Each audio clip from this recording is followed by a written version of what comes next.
tous les domaines, y compris dans le domaine des loisirs, Jean-Michel. Et oui, parfaitement. En fait, passer l'info, on s'intéresse à toutes les activités, toutes les tendances, et notamment quand on parle d'activité, on peut faire de l'airsoft à Châtellerault. Alors, qu'est-ce que c'est que l'airsoft? Eh bien, on pose la question aux membres de la compagnie Airsoft Châtelleraultaise, la CAC, en fait, Monsieur le Président. Théodore Hainaut est avec nous. Bonjour. C'est bien ça. Bonjour. Donc, tout d'abord, merci de nous inviter aujourd'hui. Il n'y a pas de quoi, avec plaisir. Qu'est-ce que c'est que l'airsoft? Alors, donc, l'airsoft, en fait, c'est une pratique qui est cousine par rapport au paintball. Donc nous on joue donc avec des répliques d'armes et en fait donc la différence c'est que nous on tient des petites billes en plastique. Alors que le paintball c'est des petites billes de peinture, c'est ça? De peinture qui sont un peu plus grosses. Nous c'est des petites billes de 6 mm. Ouais. Le paintball c'est un peu plus grosse. Donc après ça pique un petit peu aussi, mais bon ça reste quand même un sport qui n'est pas dangereux, qu'on garde les protections nécessaires. Ça vous vient d'où cette passion? Donc c'est une passion, moi quand on me pose cette question je dis en général que au lieu d'être devant un ordinateur ou une télé, on est joué des jeux vidéo où il y a beaucoup de violence. Nous, on préfère jouer dehors, faire du sport. Donc, il y a moins de violence. On remplace le sang, tout ça, par des rires. On est là pour s'amuser, pour passer un bon moment, puis faire un petit peu des choses tactiques. Pour nous, c'est pas un jeu de guerre, c'est vraiment un jeu de rôle. Alors, c'est forcément la question que j'allais vous poser. Qu'est-ce qui vous prend de jouer à la guerre? Je n'aime pas trop qu'on parle de guerre. On fait des combats, ok, mais ça reste assez fun.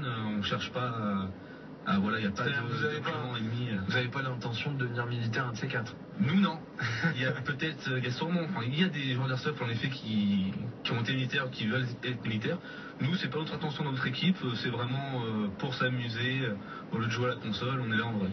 Et alors vous êtes venu avec l'un de vos collègues, des compagnons, Airsoft de Châtellerault. C'est ça. C'est Jérémy Bigot. Bonjour Jérémy, votre spécialité donc c'est plus d'élaborer les scénarios des parties d'airsoft, c'est ça? Il peut y avoir des parties toutes simples comme dans les jeux vidéo où c'est juste match à mort, où il faut éliminer l'équipe adverse ou des prises de drapeau, etc.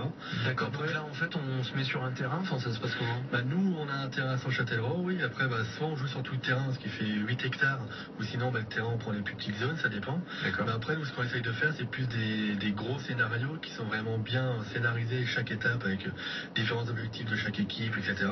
Après, par exemple, pour Noël, on a fait des scénarios spéciaux que pour Noël. D'accord. C'est-à-dire, on doit attraper le Père Noël. Par exemple, pour Noël, ce qu'on a fait, c'est que le Père Noël fait l'aider à livrer ses cadeaux. Et ce qu'il faut préciser, que cette partie était destinée à récolter des dons. Donc il y avait un barnum, une tombola, tout ça. On a récupéré 300 € qu'on a reversé à l'association Petit Prince. Ah ouais, très bien. Donc en fait tous les sous étaient reversés à l'association. Finalement, quand on fait de l'airsoft, on reste un grand gamin, non? Parce que oui, c'est les jeux qu'on aimait bien faire quand on était. Voilà, c'est un jeu. Quand on était plus petit, on s'amusait avec les pistolets à eau, ou même les pinballs qu'on a en fête foraine. Alors que là, c'est la gamme au-dessus, quoi. L'équipement, ça coûte cher ou pas? L'équipement, ça dépend. Ça dépend de son Ça dépend de ce qu'on passe comme réplique. Après, ça dépend des marques, ça dépend. Et on peut tirer jusqu'à combien de distance? On peut tirer assez loin. Après, ce qu'il y a, c'est que l'équipement de base qui peut tirer en général à une trentaine de mètres, on va dire. Après, on peut l'améliorer, avoir des répliques qui tirent à une cinquantaine de mètres. Et une partie dure combien de temps? Quand on fait les petites parties, soit on attend que tout le monde soit éliminé, soit on met une demi-heure. Après, quand on fait des gros scénarios, on va quoi, 2h30, 3h à peu près. Bon, voilà, on en sait un petit peu plus donc sur cette activité Airsoft que vous pouvez pratiquer avec les compagnons Airsoft de Châtellerault. CAC 86 pour le site internet, vous tapez ça dans un moteur de recherche, il n'y a pas de problème, vous aurez toutes les infos. Merci Jérémy, merci à vous. Et Théodore Hainaut. Merci beaucoup. On continue avec les loisirs, cette fois avec les Chevaliers du Fiel. Mesdames, Messieurs, aujourd'hui la